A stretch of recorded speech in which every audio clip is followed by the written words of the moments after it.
Hey guys, Fallen Messiah here and welcome to another Diablo 4 build guide. This is my second build guide on the Season 10 PTR, and today I have something very special for you, especially if you're a fan of the Sorcerer. While Hydra Sorc is an amazing build, I had tons of fun with it in the current season of the game, and it also looks to be extremely powerful and meta-defining next season as well. If you're looking for something just as fun, but completely different in flavor, yet still very powerful, then this video is for you. So I'm presenting you my brand new, completely off-meta Crackling Energy Sorcerer. It's a build where we're fully leaning into the Lightning Sorcerer, with all 6 of our skills on our action bar being shock skills. That's right, most Sorcerer builds, if not all at the moment, are kind of forced to juggle around all 3 elements to take the most advantage of Talrasha's iridescent loop, but in this build we're fully leaning into the Lightning Mage fantasy. We're taking advantage of the brand new item called Galvanic Azurite to stack lightning damage, but also the elemental synergies passive. And combined with a couple of other reworked aspects and uniques, this build uses Crackling Energy to do all of our damage. Now you might think this is just a weird gimmick build, but you'd be wrong. With new chaos perks, we are literally invulnerable, and I mean that literally. I can literally AFK in boss battle bits 90 plus and I will never die. And you will see an example of that in the gameplay portion of the video. We also have a near permanent unstoppable, amazing mobility, and cooldown on demand.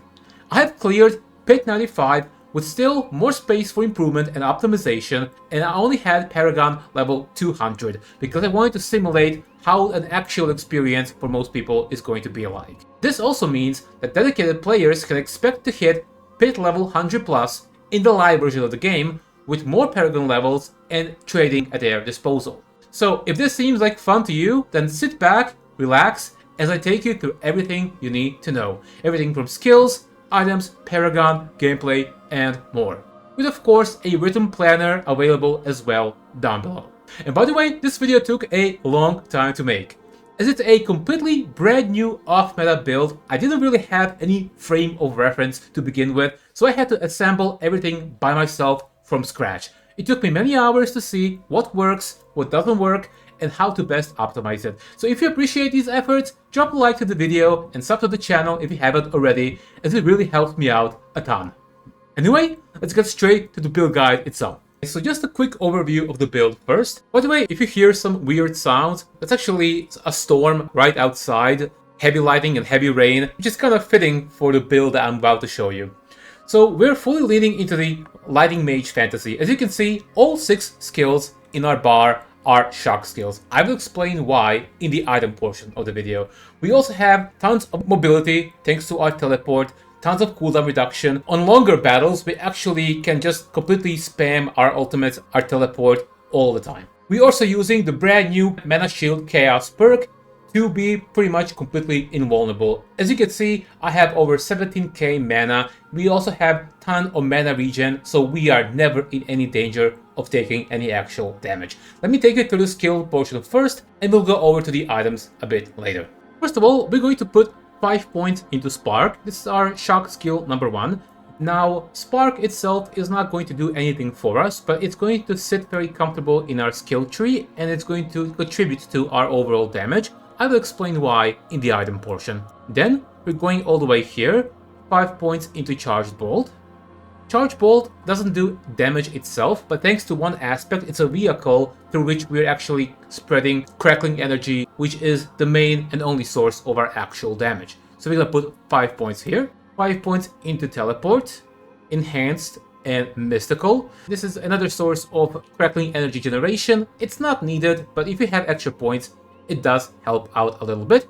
And also, we gain more movement speed when we teleport, which is always really nice. We're gonna put 3 points into Glass Cannon for more damage, and ideally you also want this passive on your amulet slot as well. 1 point energy focus and 3 points dampen layer. To be honest, you can also take off 3 points here if you wish and put somewhere else because we are incredibly tanky with this build, but I put it here just in case.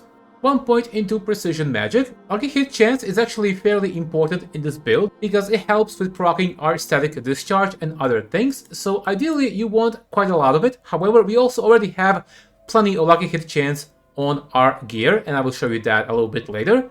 But if you can also, for example, take off 2 points of dampen layer and put 2 points into precision magic. That's also completely fine.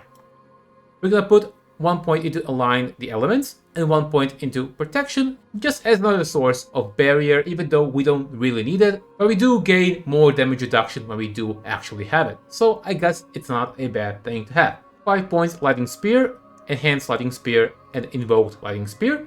So lightning spears are going to be amazing for us for several things. First of all, they are applying vulnerable on our opponents all the time. Second of all, they help proccing our rune word. More of that a bit later. And they're just another extra source of lucky hit, which in turn is a source of crackling energy. 5 points into ball lightning. We're gonna put 3 points into static discharge. This is basically the reason why we're stacking up lucky hit so much. Whenever we crit and we have a 100% crit strike chance, we're going to have this chance to form crackling energy. Because we're relying on crackling energy to do all of the damage for us, the more chance we have here, the better for the build. 3 points into inner flames for more damage. We're gonna put 1 point into permafrost just so we can progress into icy touch. 3 points here, we deal more damage to vulnerable enemies and they're gonna be vulnerable all of the time. Also 3 points into hoarfrost. We're using frost nova on one of our rune words, so that whenever they're actually frozen, we do more damage to them, so this is always a really nice addition. Now, elemental synergies is the entire reason why we're stacking so many shock skills on our action bar. This says that our shock skills deal X amount of damage for every skill we have equipped of their type. We have 6 skills. However, this bonus is doubled if all of our skills are the same element, which they are. So this is 26 damage per skill. 26 times 6 is a whopping 156 increased multiplicative damage just for this passive alone, which is just absolutely bonkers. We're also putting 3 points into evocation for more cooldown reduction, 5 points into unstable currents, prime and supreme. Unstable currents help generate crackling energy. It also allows us more crowd control, more attack speed. It just overall makes the build a little bit more fluid. In higher levels of the pit, we actually have this on pretty much permanently, thanks to our overflowing energy key passive, but you still want to try to reduce the cooldown as much as you can. We're also using conduction for just a little bit extra movement speed. We're also putting 3 points into convulsions for extra damage.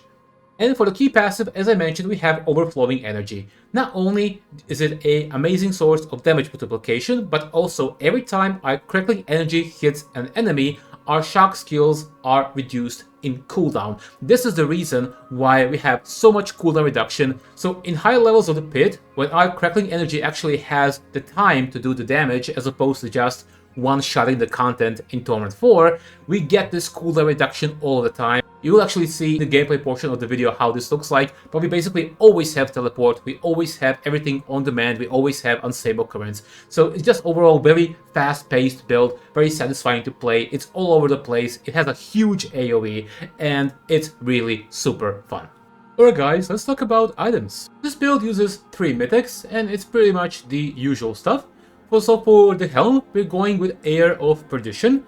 This is just the best in slot, it just gives us straight up 60% damage multiplier, no questions asked.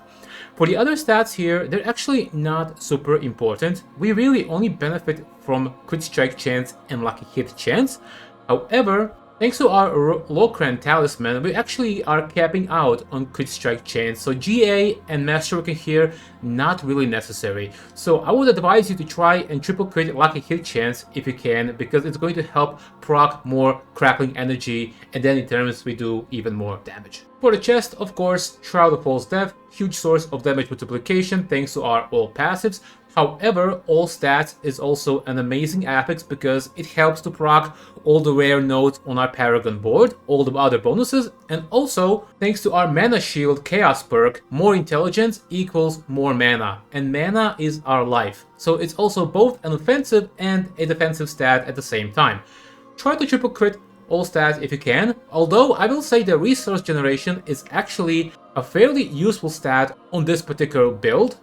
Probably the only time it's actually useful, because our mana shield gives us 5000% mana regen. So resource generation here actually a fairly decent affix. If you're kind of struggling defensively with this setup, putting maybe a masterwork or 2 here is actually not a super bad idea. Now for the gloves, we're going with Locran's Talisman. This is just an amazing item for us, and we're gonna put that on the glove slot thanks to the new Chaos Uniques. So, as far as the affixes themselves are concerned, none of them are super important, so try to triple crit all stats. It's pretty much the only thing that's kind of relevant here. But however, the power itself is amazing. Our skills gain up to 48% crit strike chance per point of primary resource we have. We have 17,000 primary resource. This just gives us straight up 48% extra crit strike chance, allowing us to cap off it fully 100%. But even more importantly, this also grants us 0.2 crit strike damage for every point of primary resource we have about 100 up to 500. In other words, this is just a straight up 40% crit strike damage multiplier as well. So just overall an absolutely amazing item. And in this season they introduced this cap of 500 resource. This used to be uncapped, but I understand the reasoning behind it because of the new chaos perk and everything. Otherwise it will be a little bit too crazy. For unique pants, we're going with Isodora's Overflowing Cameo. This is a unique amulet that has been a little bit reworked, and we're gonna put it in the pants slot thanks to the chaos armor mechanic. So first of all, stat-wise, again, there's intelligence.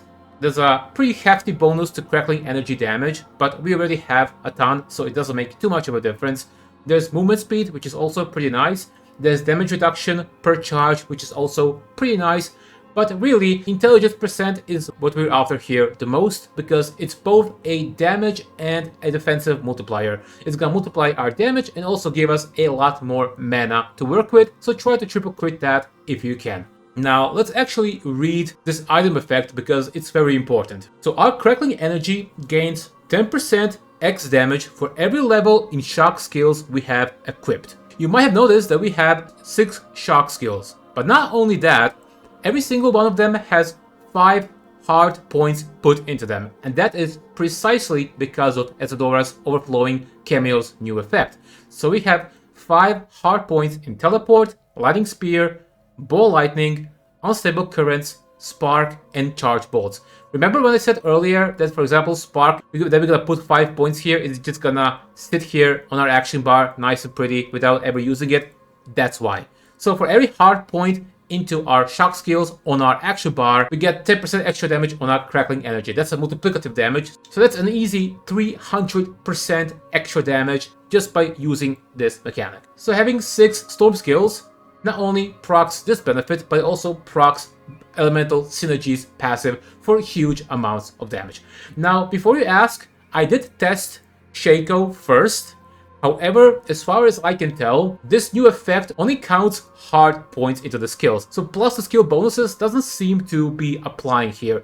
Otherwise, Shaco will be a pretty obvious choice for the main slot here, because it gives us +4 to all skills. However, my testing did not confirm that it actually works like that, so it seems that only hard points at the moment are considered. There is really no way for us to know because it doesn't say anywhere. It's a brand new rework, so I kind of had to test it out myself, and it seems that indeed Shaco doesn't unfortunately work with that effect. The second part of this is also pretty important. Once we reach maximum Crackling Energy stacks, we rapidly unleash them on the closest enemy for up to 100% extra damage. This effect is very powerful. However, to gain full advantage of that, we literally have to be on top of monster we're trying to kill with it. So once we're discharging all of the Crackling Energy charges, we kind of have to park ourselves on the very top of the monster we're trying to hit. But this is only relevant if you're pushing pit tiers 90+. For any other content in the game, Crackling Energy is going to do more than enough job without this effect as well. For feet, once again, another Chaos Unique Armor, Crown Evolution, also absolutely amazing for this build. We have unlimited resource, pretty much. Resource cost penalty here is completely irrelevant. This is 18 times 5, so almost 100% extra damage just by having this here. It's absolutely bonkers, it's amazing. For the affixes here, try to triple crit, lucky hit chance, everything else here is not really super relevant for us. Now for the weapon, we are going with Unique Staff, and we're also going with Intelligence, Crit Strike Damage, and third, go for Resource Cost Reduction or something else because it doesn't really matter. One thing to point out is that it's because of the Mana Shield perk, our life is completely irrelevant. You can see we have 59 life, and we're only working with even half of that. So maximum life doesn't do anything on this build. So just something to keep in mind. So go for intelligence, crit strike damage, and third stat can be whatever you want. As far as tempers are concerned, I went with chance for charge bolts to projectiles to cast twice, because whenever we attack with charge bolts, we also unleash crackling energy damage thanks to the aspect on this weapon. Honestly, we don't really have too many good tempers here to work with. I tried with other things. This is the best thing that we can do. So chance for cracked bolts projectiles to cast twice and crackling energy damage seems to be the best combination here. So try to triple crit the chance for charge bolts to attack twice if you can. Otherwise, masterwork intelligence instead. And we're going with the aspect of the charge flash. This is a brand new aspect for season 10. So it says that while we have crackling energy, and we always do, our charge bolts spend one charge of crackling energy to also fire a wave, dealing 280% of crackling energy's damage. This is going to be the main way for us to manually use crackling energy's damage. So the actual damage of our charge bolts is completely irrelevant. They're merely a vehicle for us to discharge crackling energy. For the amulet, we're gonna go with intelligence percent, glass cannon, and ideally third affix would also be some kind of multiplicative passive like icy touch, for example. By the way, in the skill portion of the video, I made a mistake of recommending Inner Flames. We're not going to be using that because we're never actually healthy. I just realized that. For the aspect, we're going with Shredding Blades. Our Ice Blades have a chance to apply Vulnerable, which is irrelevant for us because we don't have it on our skill bar, but we also gain 53% extra vulnerable damage, so this is going to be really nice for us. And for Tempers, we're going with Unstable Currents cooldown reduction, and also the other one can be whatever you want. You can, for example, ideally go for Crackling Energy damage. I went for move speed. I might actually change that a little bit later. For ring number 1, we're going with a brand new item, Galvanic Azurite. So this item alone gives us a truck ton of damage. First of all, it has Elemental Synergies passive, which rewards us for having all 6 skills of the same element. I already explained that this is over 150 extra damage for us. We'll make sure we triple hit that with Masterworking if we can. And then the effect of this ring also provides us up to 60% additional damage multiplication. Not only that, but it also allows our enemies to emit crackling energy, which is of course amazing for us. And the other item is Ring of Starless Skies. For this one, we want to focus on attack speed and lucky hit chance. Because we already are capped on critical strike chance, we want to make sure we have as much attack speed as possible and as much lucky hit chance to get even more sources of crackling energy. Now, about rule words and socketables. First of all, we're gonna go with Seer and Tool. Once we cast 5 skills, which is gonna happen all of the time, we have so much attack speed and we're spamming charge bolts. See, we immediately got this buff. So once we do that, we're gonna be exhausted for 3 seconds, but we will also cast Mystical Frost Nova, which will be a source of vulnerable and crowd control and damage for us. So just overall a pretty great rule word to have. This is going to be happening organically all the time because we're spamming skills all the time. For the second one, we're going with Nagu and Ohm.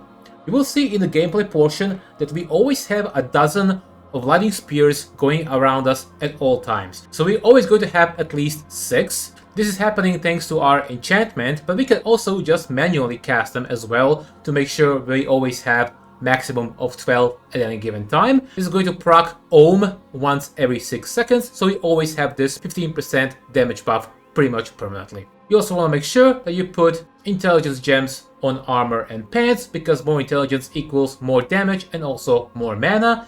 And you can see I don't even have any gems in jewelry slots anyway. I don't even need them. I could put 1 skull here to make sure I have an armor cap if I wanted to. And as far as resistances are concerned, we have 85% all res anyway. So we are really tanky. We're never in any risk of dying.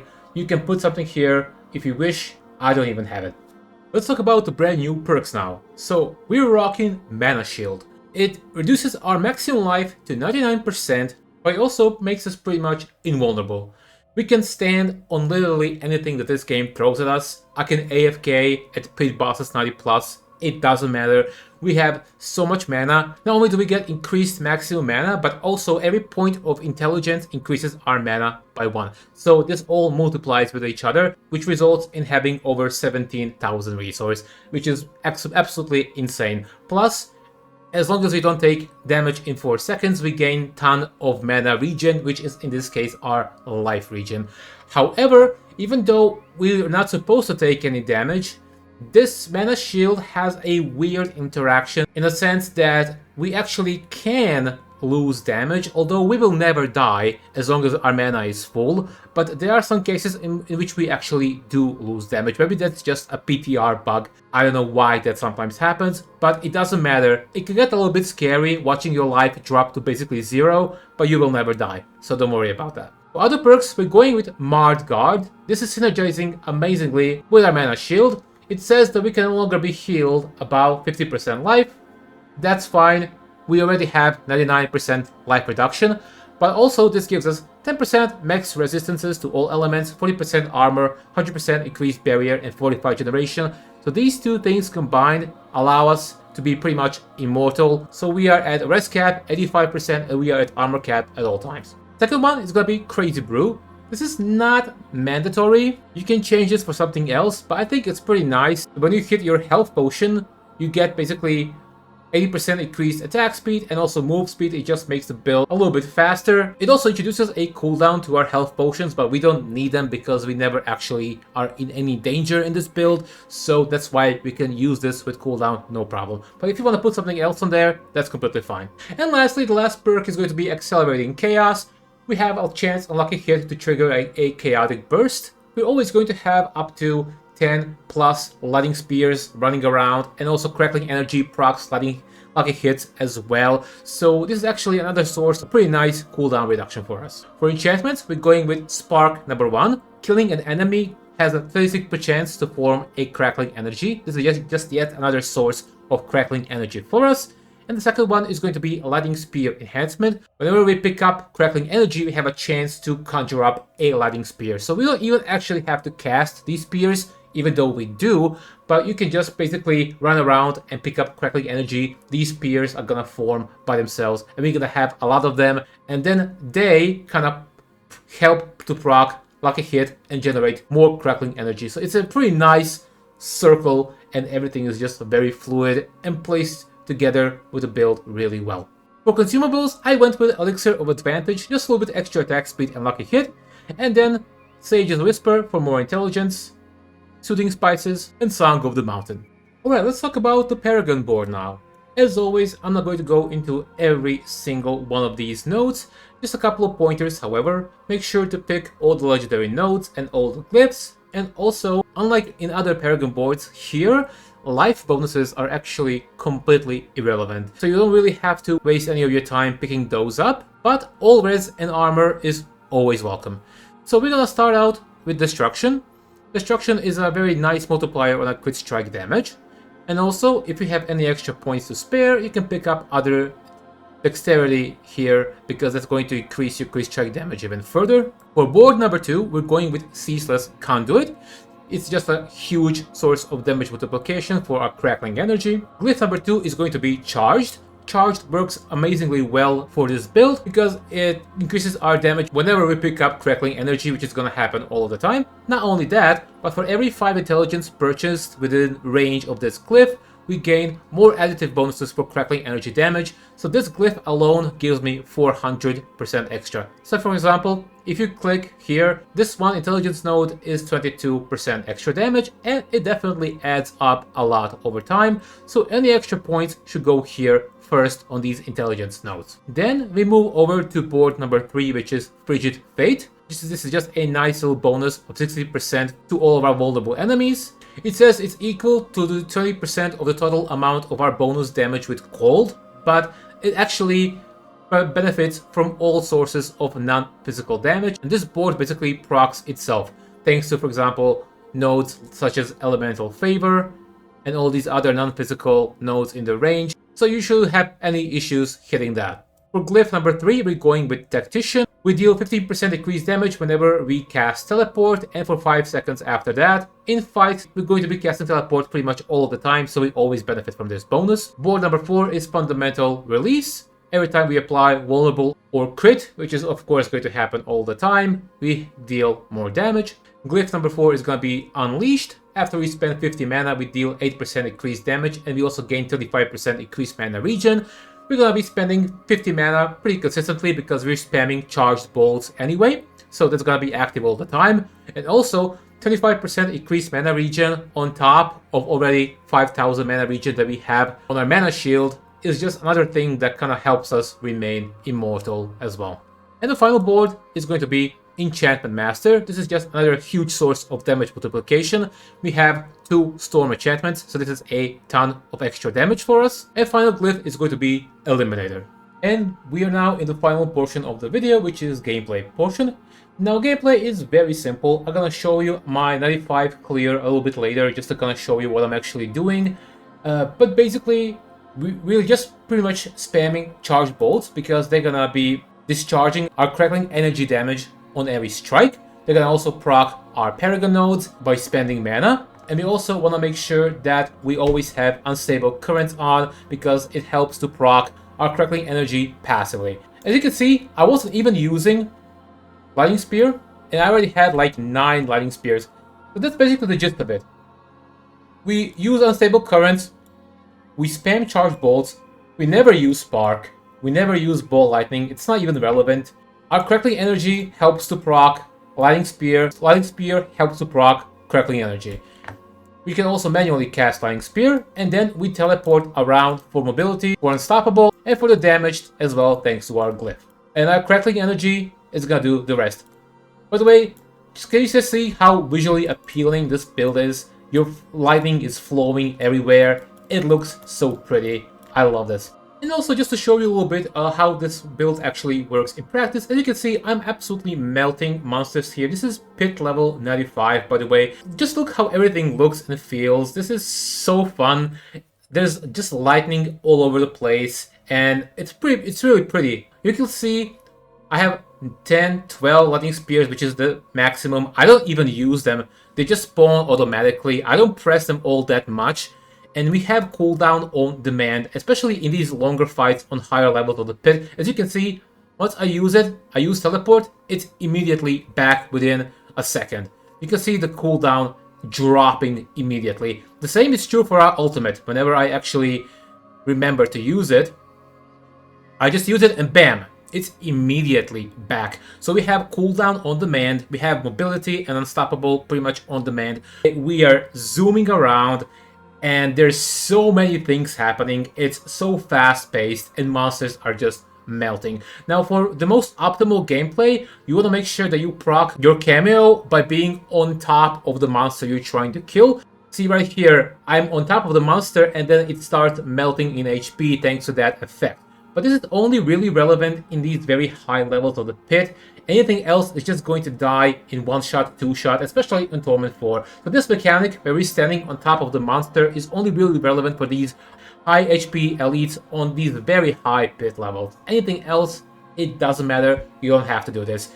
AoE is huge, and the whole thing just looks so beautiful. There's a little bit of visual clutter, so I'm sorry about that. That's just the way that this build plays. But if you want a fun alternative to Hydra Sorcerer, if you want something that's also very powerful and super fun visually and has a very fast-paced playstyle where we have unlimited cooldowns, where we're immortal, invulnerable, you can see our health dropping. As you can see, this is what I was talking about. Our HP is dropping, but we never die. It can get a bit scary at first to see your HP drop to almost 0, but you will not die as long as you have mana, and we always have mana. So this is an immortal Crackling Energy Sorcerer. And also I just wanted to fast forward a little bit so you can see the boss clear as well. This is also what I was talking about. I don't care about this boss's mechanics. I'm literally standing here in everything. I will never die. My mana is never dropping. This boss can throw whatever they want at me. I'm just standing in one place. I can move around if I want to, but I don't have to. And that's the clear, and that's the gameplay. So if you like what you see, follow my build, and you'll be able to do the same thing.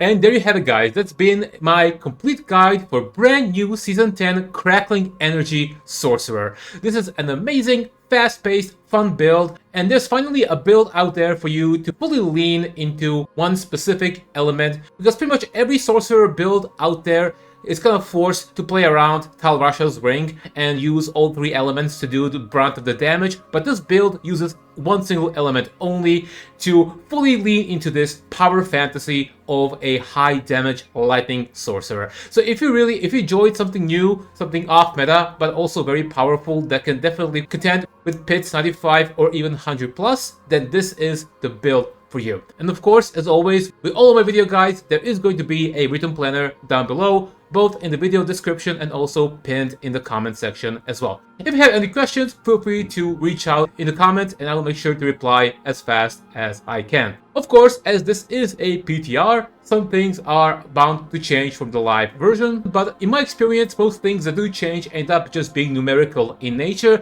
The brunt of the gameplay should remain the same. So if you enjoy this, I have no worries that you'll be able to pivot into the same build in Season 10. And of course, I will have a version for Season 10 when it comes out as well. As always, if you appreciate these efforts, drop a like to the video and sub to the channel. And I'm also not done cooking with the guides for this PTR. It's a great PTR, great season that it's coming up with all these chaos uniques that enable so many builds, and you can expect more of these build guides to drop very soon. So definitely subscribe if you want to see more. Anyway, this is gonna be it for me, guys. Thank you for watching, and I'll be seeing you in the next one.